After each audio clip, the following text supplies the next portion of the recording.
व्यक्ति के जीवन में आलस्य एक बाधा है जो उसे उसके लक्ष्य तक पहुंचने से रोकती है। आइए गौतम बुद्ध की इस प्रेरक कहानी से जाने कि आलस्य का मूल कारण क्या है और किस तरह उसे अपने मन मस्तिष्क से हटाया जा सकता है। किसी नगर में एक व्यक्ति रहता था। वह बहुत आलसी था और उसे यह बात पता था।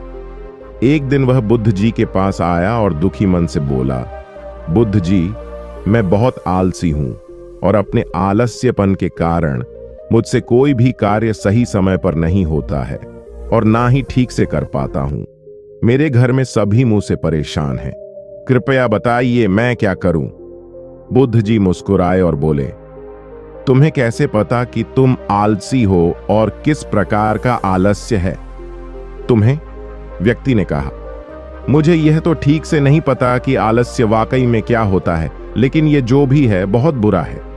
बुद्ध जी ने कहा, आलस्य एक मानसिक अवस्था होती है जो एक विचार है, भाव है, जिसे इंसान अपने अंदर लाता है।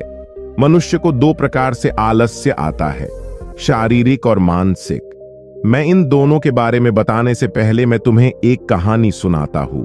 पुराने समय में किसी आश्रम में गुरु अपने शिष्यों के साथ रहते थे। गुरु बहुत ही विद्वान थे। उनका एक शिष्य बहुत ही आलसी था।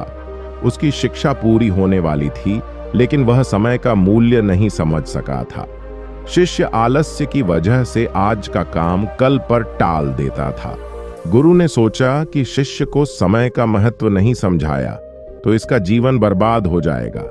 एक दिन गुरु ने आलसी शिष्य को एक पत्थर दिया और कहा, पुत्र, ये पारस पत्थर है। इससे तुम जितना चाहो उतना सोना बना सकते हो, लेकिन तुम्हारे पास सिर्फ 2 ही दिन है। इससे तुम्हारे जीवन सुधर जाएगा।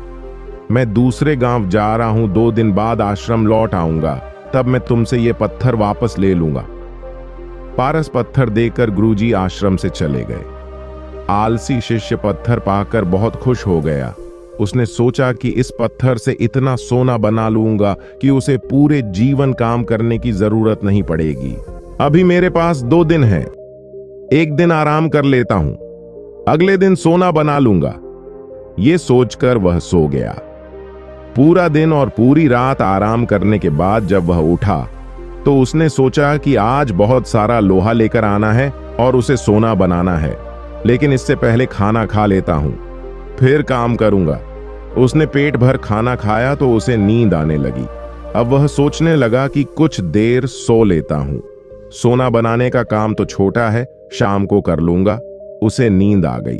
शाम हुई और उसकी नींद खुली। सूर्यास्त हो चुका था। जैसे ही शिष्य उठाने तो उसने देखा कि उसके गुरु लौट आए। गुरु ने शिष्य से कहा कि अब रात हो चुकी है, 2 दिन पूरे हो गए, इसीलिए अब वह पत्थर मुझे लौटा।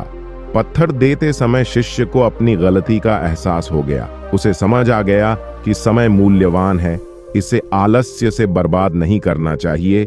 इस एक बुरी आदत की वजह से कई बार बड़े बड़े अवसर भी हाथ से निकल जाते हैं। इसीलिए आलस्य को तुरंत त्याग देना चाहिए।